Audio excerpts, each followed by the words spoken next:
O Sol. Uma poderosa fonte de energia capaz de produzir trilhões de watts. Apenas comparável à energia das jogadoras da seleção, que se renova a cada finta. Não há energia como a feminina. E Iberdrola, a maior apoiante das energias renováveis, incluindo a feminina.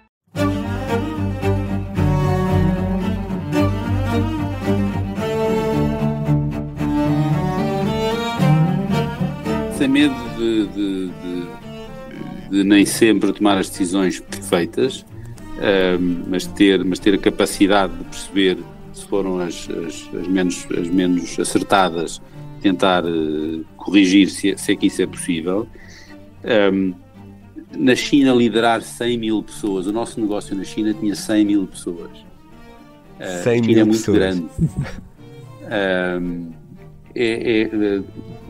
Dá um certo peso de responsabilidade, que é, Exato. eu lidero 100 mil pessoas, decisões que eu tomo impactam potencialmente 100 mil pessoas.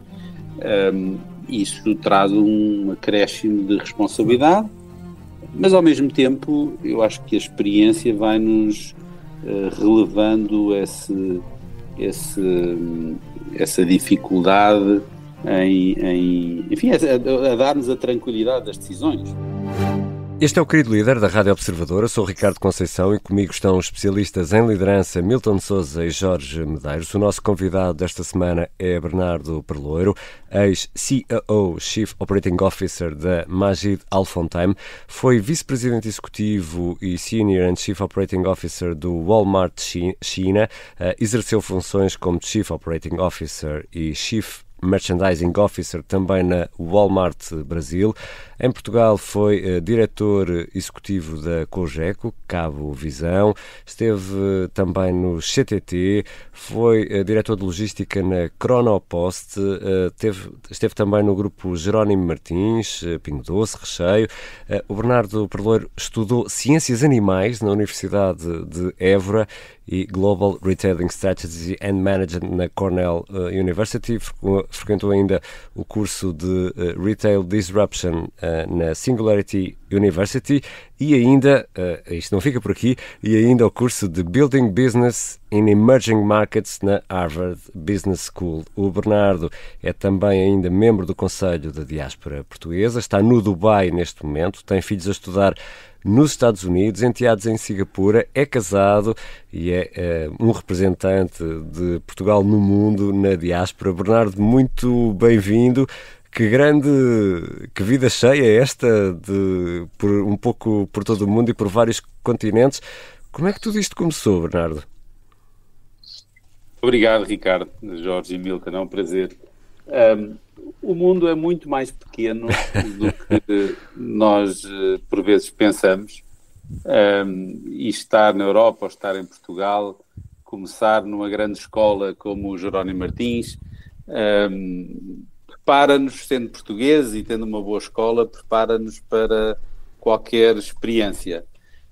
Mas começou com o gosto de exatamente ir além fronteiras e descobrir outros mercados de uma escala maior, como são, obviamente, o Brasil, os Estados Unidos, a China, e de uma forma agregada o Médio Oriente. Portanto, começou com esse desejo de explorar, mas também de proporcionar à família e aos filhos uma visão mais abrangente do mundo. Mas isto não é fácil de chegar lá fora e... Não é só comprar o bilhete, queres tu dizer? Exatamente. Como é que...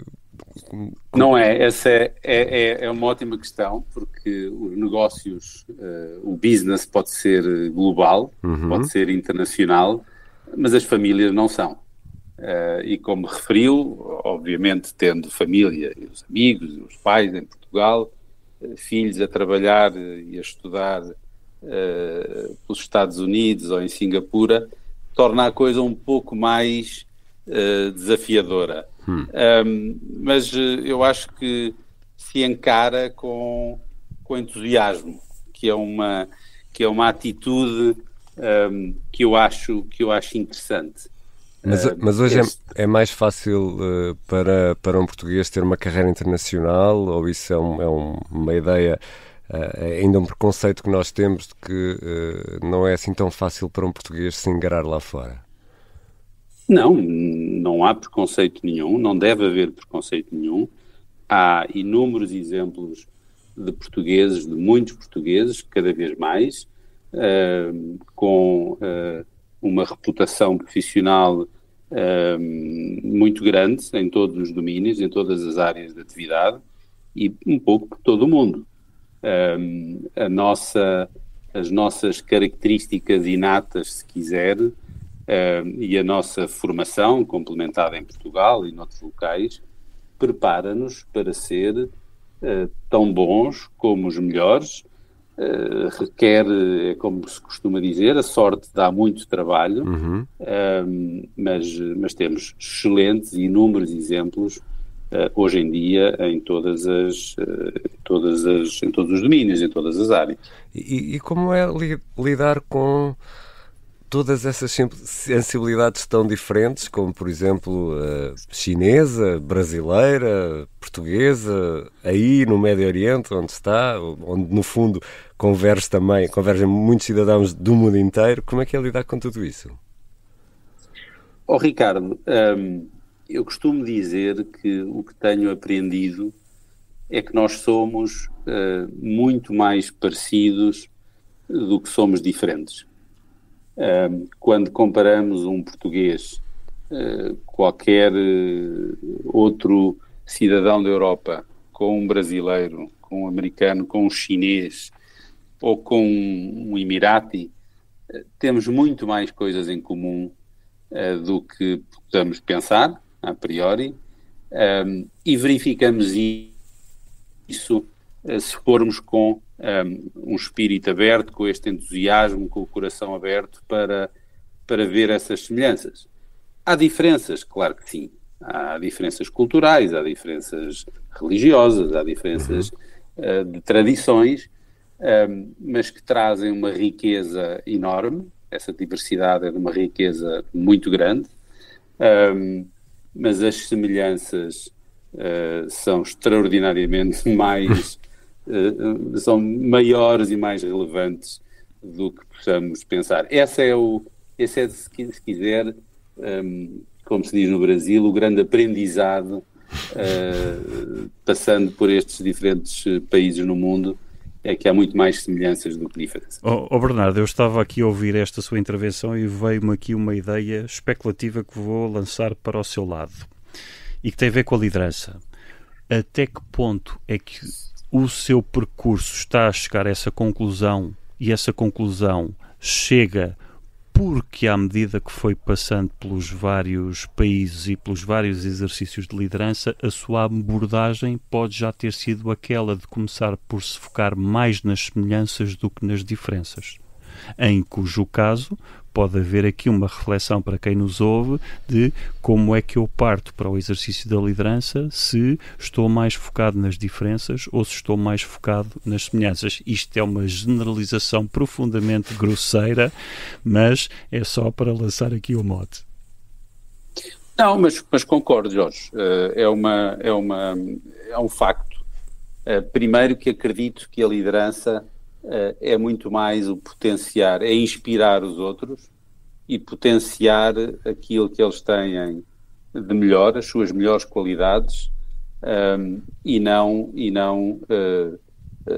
fazer o highlight daquilo que são as áreas, as competências que não estão tão desenvolvidas. E, portanto, isso talvez nos predisponha mais para as semelhanças. Mas é também uma questão de, se quiser, de experiência, de maturidade pessoal, individual, mas profissional também, de exatamente reconhecer as semelhanças e relevar as diferenças, porque elas, quando não são, enfim, exacerbadas e quando não entram em conflito com as liberdades individuais de cada um, não têm impacto, não se vislumbram. Mas concordo que resulta de um amadurecimento de uma interiorização de que é mais importante construir nas semelhanças e nas competências e nos aspectos positivos. Eu queria deixar aqui uma nota, se me permitem. Eu, enquanto estava a ouvir, até porque o Bernardo estava a fazer uma referência a vários R's, né? E há um modelo de gestão intercultural de um autor holandês chamado Fons Trompenaars, que fala precisamente em 4 R's fundamentais para conseguirmos gerir em contexto de diversidade cultural, desde logo saber reconhecer as diferenças, não é? De onde é que elas vêm, depois respeitar as diferenças e um terceiro passo fundamental que é a capacidade de reconciliar estes aparentes opostos, deixar de ver as diferenças culturais como questões de dicotomias entre opostos, mas como aspectos dos dois lados da mesma moeda, reconciliar estes dilemas de forma paradoxal e, por fim, a capacidade de realizar, concretizar soluções que reconciliem essas diferenças. Dito isto, uma questão muito rápida, Bernardo. Alguma vez teve alguma diferença que tivesse dificuldade em respeitar? Em que tivesse mesmo uma dificuldade pessoal em... Eu reconheço, mas tenho dificuldade em respeitar essa diferença que o tenha impedido na sua função? Não me recordo. Certo, houve detalhes que me obrigaram a refletir, a ponderar, a entender que havia ali uma diferença. Estou seguro que sim, mas não me recordo de nada que tenha sido um obstáculo ou que me tenha obrigado a rever e a encontrar abordagens totalmente diferentes. É preciso incorporar as diferenças, é preciso incorporar as formas de trabalhar, é preciso ajustarmos os nossos estilos de liderança a cada cultura de cada país, mas isso não altera a conclusão de que somos muito mais semelhantes do que diferentes. Eu tenho que fazer um follow-up das equipas de uma forma muito mais próxima no Brasil, e digo isto com todo o carinho. Quando um brasileiro diz deixa comigo, é preciso ir atrás, é preciso fazer um follow-up próximo. Quando um chinês diz que não entendi, ou que entendi, é uma diferença muito grande. Se o chinês entende aquilo que é comunicado, se é claro para ele, se sabe exatamente aquilo que estamos a pedir, dedica-se de uma forma absolutamente irrepreensível. Portanto, há que fazer uma adaptação dos estilos de liderança. Isso é sem dúvida necessário. Bernardo, mas eu vou fazer aqui algumas perguntas difíceis, porque ouvindo o Bernardo dá a ideia de que se o líder se adaptar, basta o líder adaptar-se ao sítio onde vai parar. E portanto eu vou agora fazer uma pergunta difícil. A pergunta difícil é esta: na sua equipa, para entregar os resultados, ou nas suas equipas, precisa de ter um conjunto de competências. Portanto, ou tem a bênção de aterrar num sítio onde toda a gente tem as competências exatas na medida certa, ou então, imagino que terá de falar com as pessoas e de desenvolver essas competências. Até pode desenvolver as competências de uma forma mais suave, mais indireta. Mas quando as pessoas sabem que competências é que têm e que estão muito bem e que competências é que precisam de desenvolver que ainda não têm, o Bernardo, como é que comunica isto às pessoas? Ver, Jorge, a liderança tem eu vejo a liderança como uma forma de inspirar os outros. E inspirar os outros, um líder não é, voltando à vossa conversa anterior, um coach que procura que todos melhorem. Um líder também faz isso e deve fazer isso, mas tem que, primeiro que tudo, inspirar os outros à volta daquilo que é o desígnio, que são claramente os drivers da estratégia daquele negócio, isso pelo exemplo. daquele mercado. Também pelo exemplo, mas começar inspirando todos os demais, aqueles que lidera, com a clareza da comunicação do que se espera. Uma comunicação clara é determinante para conseguir mobilizar uma organização, mobilizar uma pessoa e despertar nela as melhores competências, mas também fazer-lhes ver aquilo que não são ainda as competências adquiridas e que são necessárias para atingir aquele objetivo. E o Bernardo percebeu isso em andamento ou teve formação específica para isso? Ambas as dimensões. Claramente é uma coisa que se desenvolve, é uma coisa que se amadurece. A liderança não começa um dia somos investidos líderes, pelo menos nos negócios não é assim. É preciso desenvolver competências. Não é em lado nenhum, Bernardo, mas há muita história boa a ser vendida, não é? Isto vende. Os não sei, não queria fazer acusações gratuitas, mas faço eu, deixa estar, eu faço. Faz parte da nossa função. Mas seguramente no mundo dos negócios e das empresas, e dizia-se antigamente que era preciso ganhar tarimba, que era preciso gastar solas de sapatos, que é preciso muito estudo, é preciso muita dedicação, muito compromisso, e é uma coisa que se vai aprendendo. E a liderança vai-se ganhando, vai-se conquistando à medida que os outros também vão reconhecendo que nós vamos desenvolvendo essas competências. Dito isto, só acrescentar, Jorge, há obviamente cursos, mentores, conselheiros, coaches que nos ajudam a aprender mais sobre liderança, a desenvolver a liderança e a ajustar a nossa liderança para aquela organização e para aquilo que precisamos de fazer. E vou deixar o Jorge, mas queria acrescentar depois aqui até uma sugestão de leitura de um livro muito interessante que estou a ler e que toca exatamente neste ponto. Ok, Bernardo, eu ia na verdade fazer esta pergunta porque quando fazemos esta descrição e quando o Ricardo Conceição fez aqui um apanhado das formações que já fez, uma coisa fica patente e acho que vale a pena explicitar, é que regularmente investe o seu tempo e o seu dinheiro na sua formação. Portanto, é uma pessoa intelectualmente irrequieta. E acho que também vale a pena enfatizar isto para quem nos ouve, porque a alternativa de nós não nos empurrarmos para o desconhecido e nos desafiarmos a nós próprios não é só nós estagnarmos, é que estamos a ser um gargalo para toda a nossa equipa e para a organização. E, portanto, queria só deixar aqui esta nota para quem nos ouve.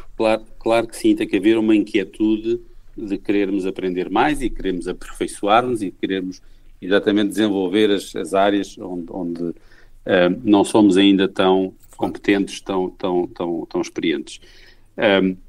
Mas tive a sorte, ao longo da minha carreira profissional, mais uma vez começando no Grupo Jorge Martins, mas também no Walmart, mas também até recentemente no Magid Al-Futtaim, de também ser convidado a fazer esses desenvolvimentos de liderança e de desenvolvimento de competências.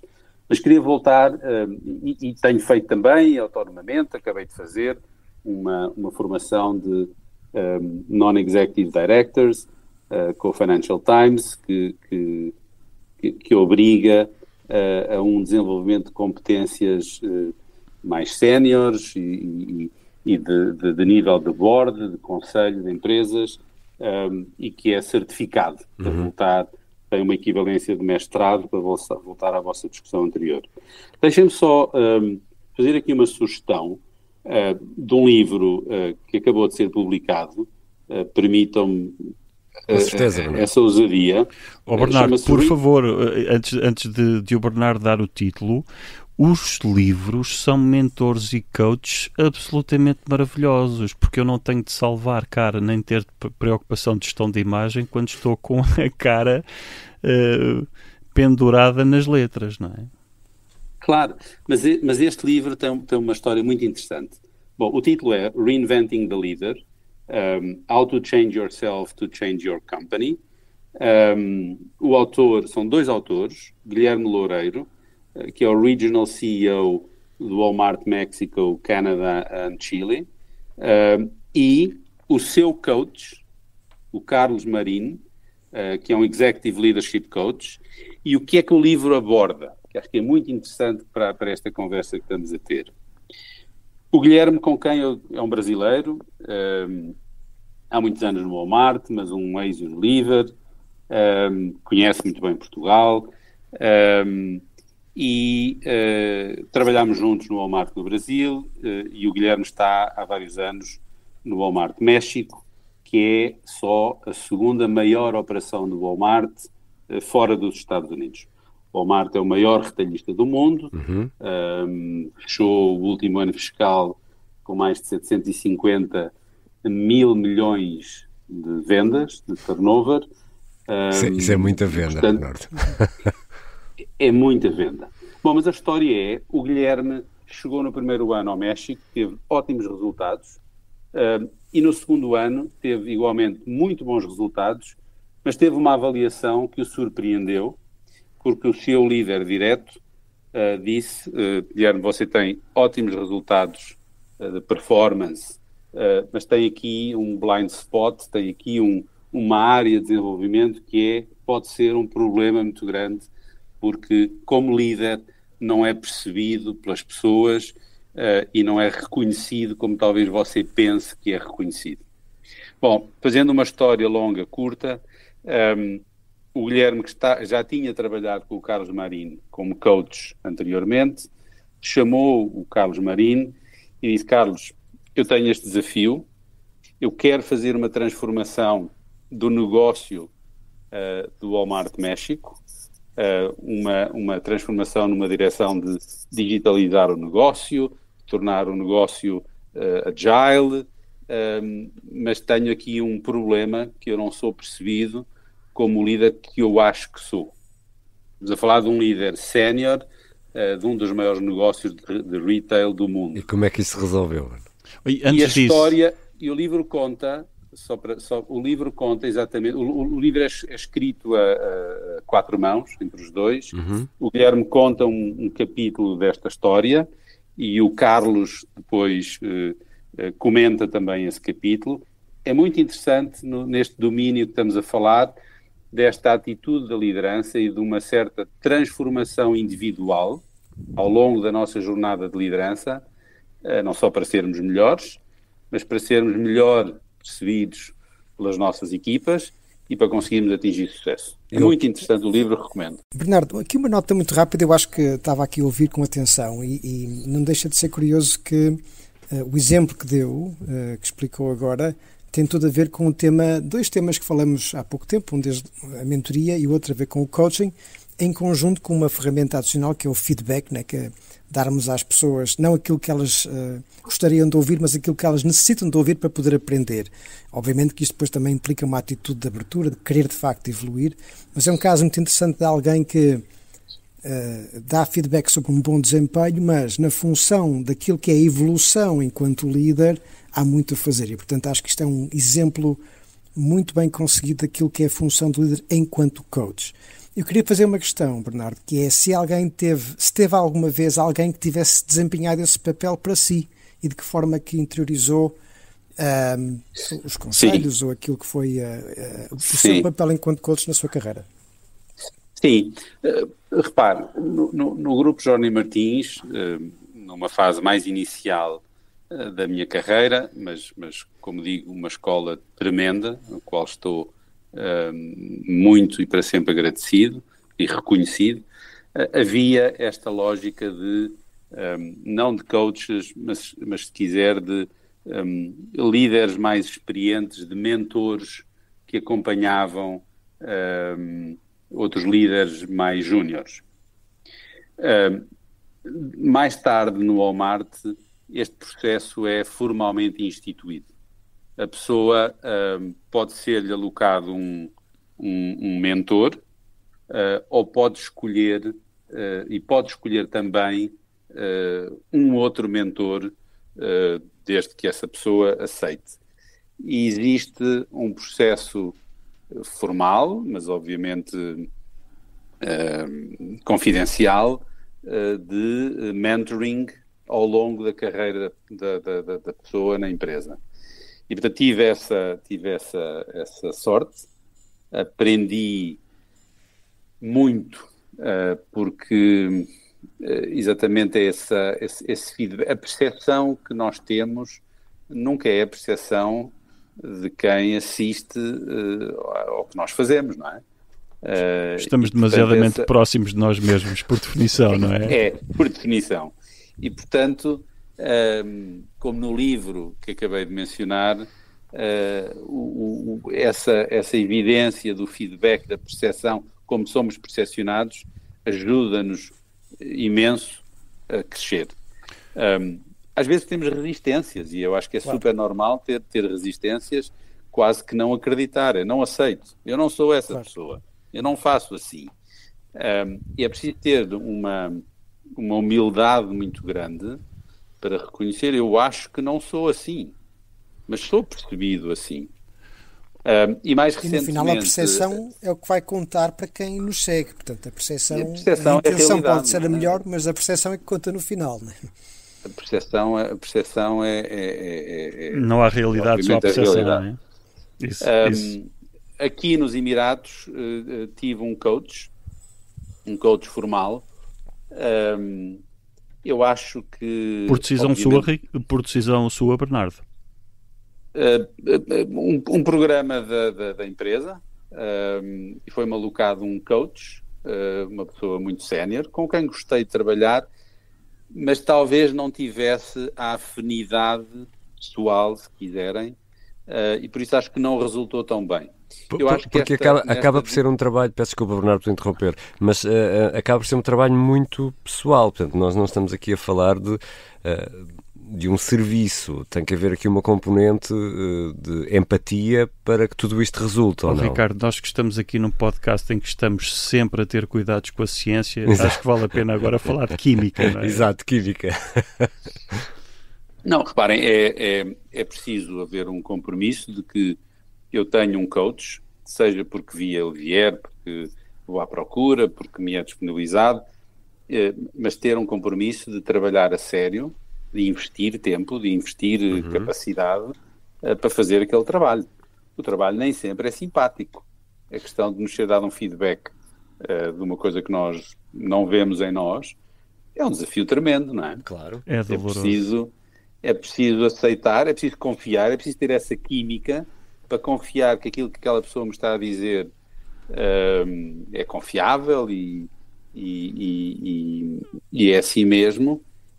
E trabalhar nisso dá trabalho, requer tempo e investimento. Bernardo, eu ia fazer uma pergunta, mas faço uma pergunta retórica, vou já ao meu ponto. A pergunta retórica é: teve possibilidade de mudar de coach? Portanto, é retórica, por favor, vamos deixá-la pendurada no ar, mas a outra pergunta é esta: é quando nós estamos a falar de coaching, e quando são programas mais instituídos pela empresa, portanto, não só o mentoring, muitas vezes o mentoring é feito com recursos internos, mas quando há programas de coaching, fica mal dizer que não. E há algumas pessoas que eu não consigo quantificar, obviamente, mas se propõem um coach para toda a gente, e eu digo, eu não preciso porque já sou o melhor, corro riscos e, portanto, vou a contragosto só para ficar bem na fotografia. Este é um dos lados. O outro dos lados é: eu até tenho um coach e até gostaria de ter, mas não há esta empatia ou esta relação importante que permite uma vulnerabilização,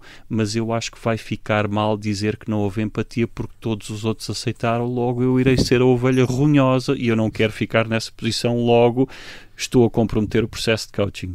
enfim, eram só reflexões. Eu, na verdade, não fiz pergunta nenhuma. Não, mas eu respondo, mesmo sem pergunta.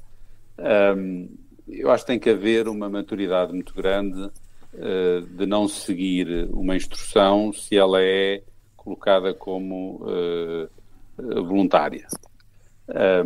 Igualmente deve ser importante dar feedback e, em concreto, eu não recusei, não terminei esta relação de coaching, mas acabámos por estabelecer uma relação de amizade fora daquele processo de coaching, porque eu acabei dando feedback de que aquele coaching, no meu caso, não estava a funcionar como eu Fez esperaria. coaching ao coach. Não dei feedback ao coach. Contra coaching. E ele agradeceu. E não vejo mal nenhum nisso. De todo. Acho que foi positivo para os dois. Mas, portanto, não disse que não. Beneficiei de muita coisa, mas não beneficiei tanto, não maximizei o investimento que ambos fizemos, como eu acho que poderia ter sido, mas aprende-se também com isso. Já agora, uma nota rápida também, acho que um bom processo de coaching implica sempre um processo de feedback, porque quem está a ser coach está o próprio coach, né? Porque é fundamental para que ele possa evoluir também. E eu diria até que mesmo nesse aparente falhanço, né, o facto de ter que refletir sobre o porquê da relação não estar a funcionar é em si só já um processo de aprendizagem e, portanto, há mais valor, que pode não ser óbvio, pode não ser direto e imediato, mas nesse exercício de reflexão e de assumir essas escolhas também. Eu tenho aqui uma questão, eu fico sempre fascinado com as opções de carreira que as pessoas assumem. Eu não consigo deixar de fazer esta questão: como é que se vai da ciência animal para as operações? Ainda estou um bocadinho à procura da ligação. Eu tenho essa pergunta aqui há muitos minutos para fazer. Obrigado, Milton. Obrigado. Então vamos por aí. Aliás, Bernardo, se me permite, no arranque desta nossa conversa, perguntei-lhe um bocadinho como é que começa essa história, que é um bocadinho perceber como é que se vem da ciência animal de Évora para agora está no Dubai. Deixa-me adivinhar, Ricardo, também tens engatilhado a pergunta do e-foil e dos equilíbrios e da transposição para os equilíbrios da liderança. Mais à frente. Vamos lá. Das pessoas para os animais e de volta para as pessoas. Na verdade, a certo ponto, a minha intenção era ser médico. Um pouco como o meu avô, e achava que tinha vocação. E a verdade é que isso não aconteceu. E acabei por fazer engenharia zootécnica porque na família temos uma ligação ao Alentejo e uma exploração agrícola no Alentejo e essa era uma opção também que achava interessante. E assim aconteceu. E a engenharia zootécnica tem a ver com produção animal, tem a ver com ciência animal e o que sucedeu foi que comecei com um dos meus irmãos a fazer uma startup, como se diz hoje, agrícola, de frutos secos, passas de uva. Uhum. E tornámos-nos fornecedores do grupo Jerónimo Martins, do Pingo Doce. E aí começou essa relação que acabou por despertar em mim e haver a oportunidade de entrar no grupo Jerónimo Martins como management trainee e de fazer essa escola de retail, começando pelo backstage, pelo atrás do palco, que é a área de logística, de supply chain, que obriga a entender muito bem toda a lógica de funcionamento do retalho alimentar, e é em grande parte uma operação logística, de levar um produto de um ponto A a um ponto B, que é tipicamente uma produção até uma loja ou online hoje, e essa é a passagem das ciências animais para o retalho. A partir daí, Jorge, tem tudo a ver com pessoas. Ok. E tudo tem a ver com pessoas, e tudo tem a ver com relações humanas, e tudo tem a ver com liderança, quando somos chamados a tomar essa responsabilidade, e a partir daí é quase, embora possamos dizer que once a retailer, always a retailer. É um bocadinho uma máxima deste movimento, deste corporativismo dos retailers, se quiserem, mas é quase indiferente o negócio. Correios é a logística, mas são sobretudo pessoas, e depois novamente retail em diferentes partes do mundo, e hoje no Médio Oriente. É sempre sobre pessoas. Bernardo, eu tinha aqui outra provocação, que é esta. Uma das suas formações foi na disrupção, correto? Uhum.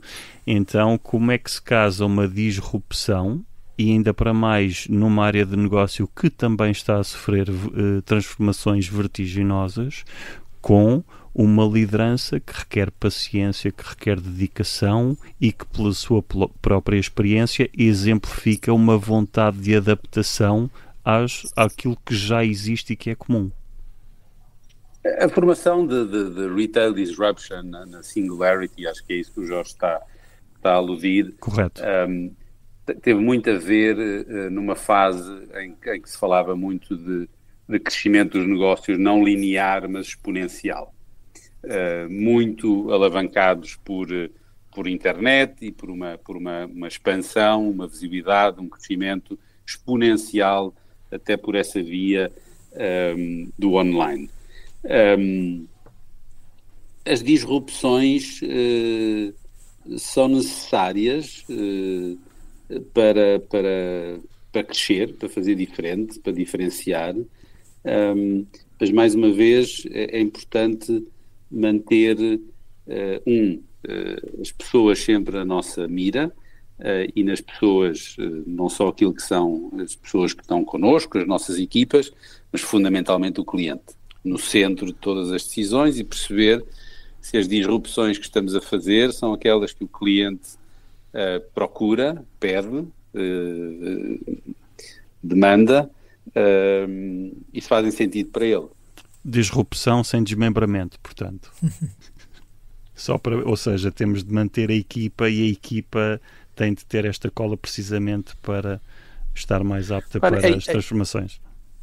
Vamos lá, as equipas não são, acho que é importante distinguir aqui, as equipas não são um grupo de amigos que existe, que se agrega para estar sempre unidos e fazer sempre tudo em conjunto, independentemente de entregar ou não entregar. Não é exatamente assim. O que eu digo é preciso tratar as pessoas como pessoas e tratá-las bem. Isso tem a ver com os nossos valores individuais, intrínsecos, mas às vezes é preciso fazer disrupção nas equipas. É preciso ser franco com as pessoas. Se elas não tiverem as competências ou não estiverem a desenvolvê-las e, portanto, a entregar aquilo que foi contratado entre as equipas, entre o líder e as equipas, é preciso ser muito claro também para isso. Isso é ser líder também. Mas a estabilidade das equipas é um valor que eu entendo que é importante para desenvolver os negócios.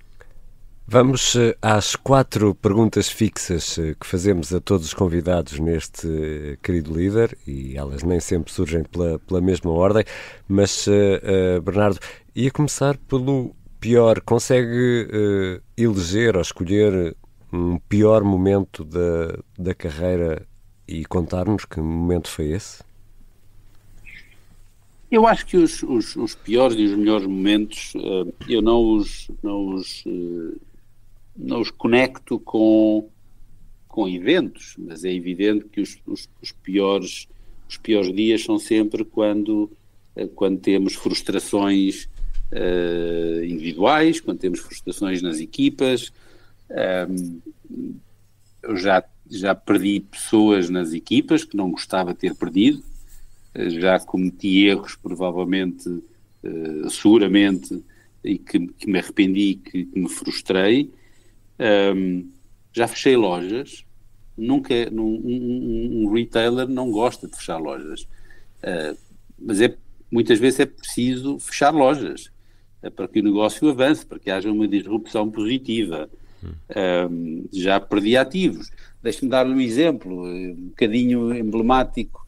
Eu entrei no Walmart Brasil, liderando um formato que é o Sam's Club, e na minha primeira semana, ao fim de 3 ou 4 dias, como diretor-geral daquele negócio, desmoronou, desabou uma loja em Brasília, no Brasil. E, ao mesmo tempo, foi, não vou dizer um dos melhores dias, mas foi um dos maiores milagres, porque esse desabamento não matou uma família de 4, dos 2 pais e dois filhos menores, por 5 ou 6 segundos, porque tinham estacionado no estacionamento por baixo. E o carro deles ficou reduzido a 30 ou 40 centímetros. Foi um dia mau. Foi um dia difícil. E sente-se responsável de alguma forma por esse acidente? Estando a ocupar esse lugar, não é? Alguém tem que dar a cara, não é? Assumi a responsabilidade. Claro. Já cá estou, esta é a minha posição, esta é a minha responsabilidade, a responsabilidade é inerente à posição. Nós não somos líderes, não é? Estamos como líderes em algum momento, em algum lugar. Portanto, isso foi um dia difícil, ou quando arderam lojas, mas enfim, acho que é sempre preciso relativizar as coisas e estar preparado para seguir em frente. Mas deixa-me só fazer esta pergunta. Nesses momentos, só para percebermos como é que reage, obviamente há um momento de frustração, a pessoa fica triste, zangada, enfim, é normal, é humano. Isso dura-lhe pouco tempo porque é preciso reagir? Ou... Deixa-me responder com outro exemplo. Quando começou o Covid, eu estava na China. Antes de ser declarada oficialmente a pandemia na China, foi um pouco como o fuso horário, não é? Começou na China, mas acabou por atingir todo o mundo. Imediatamente antes, eu tinha viajado com a família de Shenzhen, no sul da China, onde vivíamos, para Portugal, para as férias do novo ano chinês, algures em janeiro. Tínhamos feito as malas para 2 semanas, a família nunca mais voltou à China, e eu tive que voltar 2 dias depois de ter pousado em Lisboa, tive que voltar, tinha que estar na China, como COO. Foi um dia difícil, foi uma grande frustração, mas foi o assumir dessa responsabilidade. Eu tenho que estar lá com as equipas, eu tenho que estar lá para servir as pessoas que nós servimos, as comunidades que nós servimos, e sem saber, que hoje é fácil de sabermos o que aconteceu, mas sem saber, com uma preocupação grande, não é? Com uma aflição grande, disto é uma pandemia e de repente um país como a China está fechado. Exato. Então, eu acho que esta abordagem que tem que se fazer, relativizando um pouco, mas assumindo a responsabilidade de sermos líderes, de estarmos com as nossas equipas, com as pessoas e de mantermos o negócio up and running, como costumamos dizer, para servir aqueles que servimos. Então, e o melhor momento? Já percebemos que, felizmente, naquele acidente no Brasil não teve consequências graves para pessoas, mas qual foi o melhor momento? Ou quais são os melhores momentos? Os melhores momentos são sempre quando crescemos, não é? Quando percebemos que as nossas atitudes são reconhecidas pelos outros, não de uma maneira de nos vangloriarmos, de termos vaidosos com isto, mas genuinamente percebermos que as pessoas estão felizes por alguma coisa que nós fizemos, como líderes ou não tem que ser, pode ser como colegas, pode ser até com os nossos chefes. Sempre que conseguimos, sempre percebemos que conseguimos materializar aquilo que para mim é importante, que é inspirar as pessoas em torno de alguma coisa. E esses são sempre os melhores dias. Vamos. Eu tinha uma questão. Sim, Milton. Muito rápida, porque eu vejo vários líderes a ter estas carreiras internacionais com uma elevada mobilidade e às vezes com uma grande imprevisibilidade de onde é que vão parar a seguir, não é?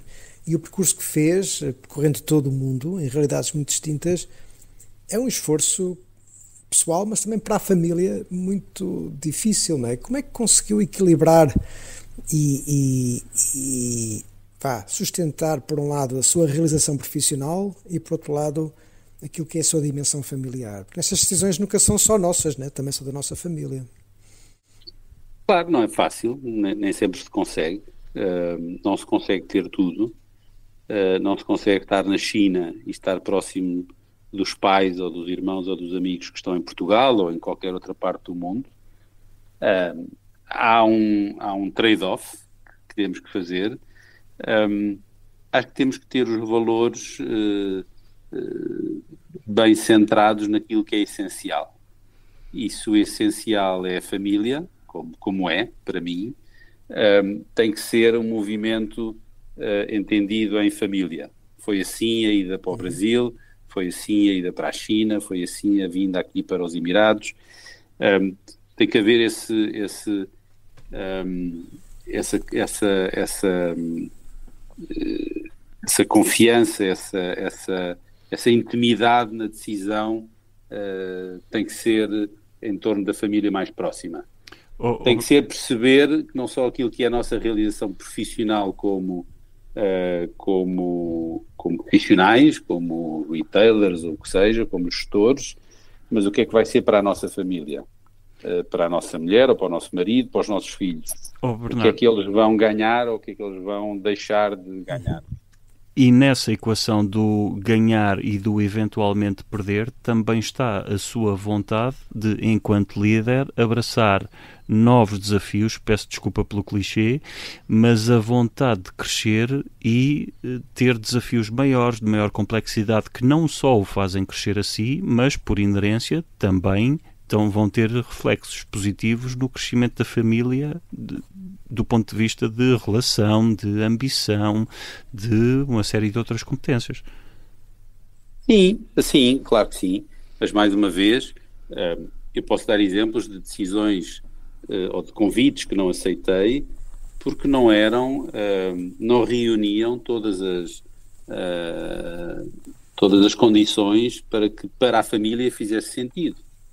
Não fazia sentido para mim ser CEO na Índia, e fui convidado. Não fazia sentido para mim ser CEO no Japão, na altura. É preciso ponderar e há sempre ganhos e perdas. É preciso estar muito, muito tranquilo com as decisões. Elas devem ser amadurecidas, mas também não devem ser pensadas demais. Há um risco. E são colegiais também, não é, Bernardo? São colegiais, ou seja, são de alguma forma colegiais, sim.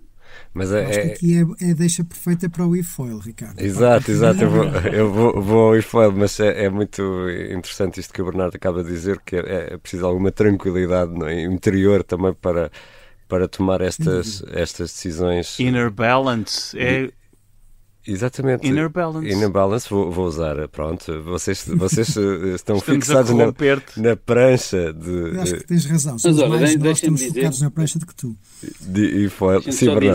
Só dizer-vos antes, e de uma forma mais pessoal, mais intimista, como católico, é preciso também redar as decisões. Quem acredita também ajuda. Ou seja, é preciso amadurecer, redar algumas decisões e ter alguma inspiração. Não somos só nós que inspiramos os outros, é preciso deixar-nos inspirar também. E essa coisa que eu dizia do entusiasmo, do estar inspirado neste caso, e é a própria origem da palavra, por Deus, se quiserem. Enfim, não estou a falar em desígnios divinos, mas estou a falar em ter essa paz interior das decisões que o Ricardo estava a dizer. Eu acho isso importante. E eu já vou à prancha, eu prometo que vou à prancha. Vamos lá. Eu queria antes fazer a terceira das 4 perguntas que fazemos, que é se em algum momento percebeu, ou quando é que percebeu, eu é que sou o líder. Quando olhou à volta e disse, espera lá, quem manda sou eu, não há aqui alternativa. Em vários momentos, mais uma vez. Sim. Quando tomamos decisões que impactam a vida dos outros, tomamos consciência que somos líderes. Estamos a decidir sobre o que fazer a uma pessoa, uma equipa. A pergunta escondida é se lida bem com isso. Isso é uma coisa que, naturalmente, quase. Bernardo, eu peço... Sem medo de nem sempre tomar as decisões perfeitas, mas ter a capacidade de perceber se foram as menos acertadas, tentar corrigir se é que isso é possível. Na China, liderar 100 mil pessoas, o nosso negócio na China tinha 100 mil pessoas. 100 a China mil é muito pessoas. grande. Dá um certo peso de responsabilidade, que é, Exato. Eu lidero 100 mil pessoas, decisões que eu tomo impactam potencialmente 100 mil pessoas. Isso traz um acréscimo de responsabilidade, mas ao mesmo tempo eu acho que a experiência vai-nos relevando essa dificuldade enfim, a dar-nos a tranquilidade das decisões. Bernardo, mas eu não sou de intrigas, mas eu acho que houve aqui alguma batota na sua resposta, porque a resposta que deu já pressupõe cargo de liderança, e a pergunta do Ricardo é, antes de ter tido posições de liderança, o que é que... Agora sou eu a pôr palavras na boca do Ricardo, não é? Não, mas vamos lá. Cedo na carreira, quando tive a oportunidade de ter posições de liderança, ainda que mais reduzidas, de equipas menores, quando somos mais jovens, decidirmos sobre pessoas que são mais velhas, que têm 30 anos, 40 anos de carreira, dá uma certa dificuldade, mas aprende-se muito com isso, não é? Vamos então à prancha, ao e-foil, a tal prancha. Que é agora, Ricardo. É agora, aquela espécie de tapete voador. O teu momento para brilhar. Do que o Bernardo gosta e pratica. E a pergunta aqui é muito franca, Bernardo. É se alguma vez ligou com uma desculpa muito esfarrapada, por exemplo, está aí no Dubai a dizer o ar-condicionado avariou e tenho que ficar à espera do técnico e foi dar uma volta na sua prancha voadora e foil. Não, um líder não faz isso, uma pessoa responsável não faz isso, uma pessoa séria não faz isso. Mas quando precisa de um momento para si, o que é que faz? Trabalho na minha organismo, trabalho na minha agenda, coordeno com todos os demais para que isso possa acontecer e consigo ter essa liberdade, felizmente, mas às vezes quero e não consigo e tenho que me resignar a que não foi possível. Se calhar apetecia-me, às vezes até num sábado de manhã, dar uma volta de foil, mas o entusiasmo para liderar é maior. Uma loja e muitas vezes a família aponta esse excesso de voluntarismo e de liderança, exatamente.